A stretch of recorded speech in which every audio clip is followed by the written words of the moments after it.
এখন কোনো ব্যক্তি যদি সূরাতুল ফাতিহা 7 বার পরে পানিতে ফু দেয়, ওই পানিটা যদি ঘরের চারপাশে ছিটিয়ে দেয়, আল্লাহ পাক রব্বুল আলামিন ওই ঘরের ভিতরে বরকত দান করবেন। এবং ওই ঘরের ভিতরে আল্লাহ পাক রব্বুল আলামিন অসুস্থতার নিয়ামত দিবেন না, আল্লাহ পাক রব্বুল আলামিন সুস্থতার নিয়ামত দান করবেন।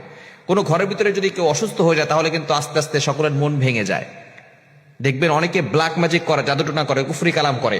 ঘরের যে মেইন, অর্থাৎ সন্তানদের মাকে দেখা যাচ্ছে অনেক সময় ব্ল্যাক ম্যাজিক করে, কুফরি কালাম করে। আর মা যদি অসুস্থ হয়ে যায়, ওই ঘরটা একেবারে ধ্বংসের দ্বার প্রান্তে চলে যায়। মা সুস্থ থাকলে মা রান্না বান্না করে, সন্তানদের দেখাশোনা করে, তাদেরকে স্কুলে পাঠায় অথবা মাদ্রাসায় পাঠায়, স্বামীর দেখাশোনা করে। অর্থাৎ মূল মেইন হচ্ছে ঘরের, সে হচ্ছে ওই সন্তানদের মা। তাকেই অনেক সময় ব্ল্যাক ম্যাজিক করে, কুফরি কালাম করে নষ্ট করে দেয়, অসুস্থ করে ফেলে। সুতরাং সূরাতুল ফাতিহা যদি আপনি পানিতে ফু দিয়ে 7 বার পরে পানিতে ফু দিয়ে পানিটা ঘরের চারপাশে ছিটিয়ে দেন, আল্লাহ পাক রব্বুল আলামিন সুস্থতার নিয়ামত দান করবেন। পাশাপাশি সূরা ইখলাস পড়তে পারেন, আয়াতুল কুরসি পড়তে পারেন, সূরা ফালাক, সূরা নাস এগুলো পড়ে দিতে পারেন। তবে সূরা ফাতিহার ভিতরে কিন্তু শিফা রয়েছে, এটা আল্লাহ তাআলা নবী সাল্লাল্লাহু আলাইহি ওয়াসাল্লামের মাধ্যমে নিজে জানিয়ে দিয়েছেন। সূরাতুল ফাতিহা শিফা মিন কুল্লি দা, সকল রোগের ঔষধ।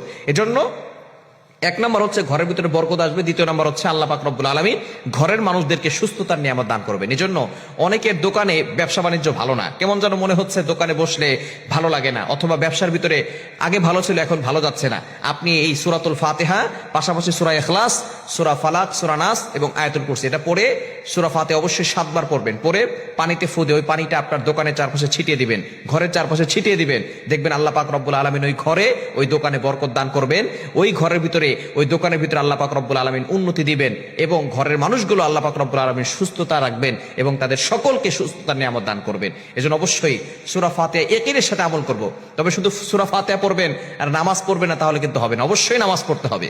নামাজ হচ্ছে সবার আগে।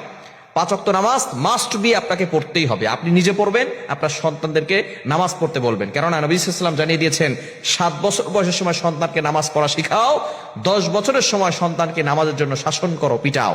এজন্য সন্তানকে 10 বছর বয়স, এখন সে বালেগও হয় নাই, তখন নবী সাল্লাল্লাহু আলাইহি ওয়াসাল্লাম বলছেন তাকে নামাজের জন্য শাসন করতে। এজন্য নামাজ পড়বে।